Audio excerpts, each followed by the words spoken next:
सबसे पहले तो मैं सभी अपने साथियों को प्रणाम करता हूं, अभिनंदन करता हूं और उनसे ये निवेदन करता हूं कि 19 मार्च को करनाल की नई अनाज मंडी में जो राष्ट्रवादी महासम्मेलन होने जा रहा है, इसमें आप बड़ी भारी संख्या में आएं, क्योंकि इसमें जो विचार सुनने को मिलेंगे, जिन नेताओं के मिलेंगे, मुख्यतया माननीय शरद पवार जी के, जो राष्ट्रीय अध्यक्ष हैं राष्ट्रवादी कांग्रेस पार्टी के, एनसीपी के,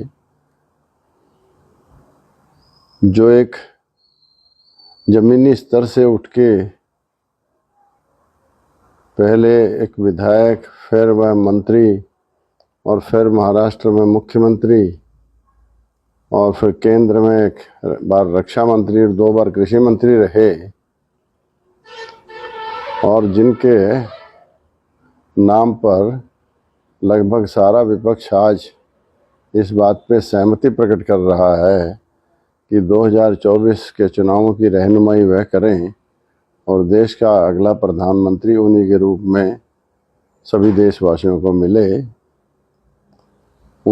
उस महान व्यक्तित्व के, उस महान व्यक्ति के विचार सुनने के लिए मैं अपने सभी साथियों को यहाँ आमंत्रित करता हूँ। और एक बात आपको मैं थोड़ी सी बताऊं कि जो सपना हमने अपने सामाजिक आंदोलन के समय में और उसके बाद 2003 तक जो चला, 2003 के बाद जो एक राजनीतिक जो आंदोलन हमारा चला है और इसमें बहुत से साथी जुड़े हैं। प्रारंभिक दौर में तो सोशल मीडिया था भी नहीं। आजकल सोशल मीडिया का बड़ा भारी प्रभाव है और बड़ा भारी इसका प्रचलन है। तो जो भी साथी सोशल मीडिया को चला रहे हैं और जो अभी तक सक्रियता में भी नहीं आए, उनसे भी मेरा निवेदन है कि वह सक्रिय होकर सोशल मीडिया पे 19 मार्च में करनाल की नई अनाज मंडी में होने वाली जनसभा के लिए लोगों को आने के लिए प्रेरित करें, क्योंकि जो माननीय शरद पवार जी हैं, जब इन्होंने मुख्यमंत्री का पद महाराष्ट्र में संभाला तो सबसे जो एक यूनिक कह लीजिए, एक विलक्षण अपनी तरह की एक उपलब्धि वो थी इनकी रोजगार की गारंटी कानून को बनाना और उसको फिर लागू करवाना। उससे कृषि में बदलाव किए, बिजली की उत्पादकता को बढ़ाया, बहुत उद्योग महाराष्ट्र में लगे और जिसका परिणाम आज देखने को मिल रहा है कि महाराष्ट्र में बेरोजगारी नाम की चीज ही नहीं है, बल्कि हजारों की संख्या में दूसरे प्रदेशों से लोग वहाँ काम के लिए गए हुए हैं। कहीं भी देश में किसी और स्थान पे महाराष्ट्र का निवासी हमें काम की तलाश में घूमता हुआ नजर नहीं आएगा। हमारे यहाँ से तो बहुत से बच्चे आजकल विदेशों में जा रहे हैं काम के लिए, क्योंकि यहाँ रोजगार नहीं है। लेकिन महाराष्ट्र से ऐसा कोई भी बात नहीं है कि लोगों को वो विदेश जाने का कोई चाव वहाँ पर हो। और उनके जो विचार हैं कि देश का विकास तभी हो सकता है जब यहाँ कृषि का विकास हो और उसमें जो उपजे हुए जो फसलें हैं उनकी प्रोसेसिंग हो और उसके लिए उद्योग धंधे लगें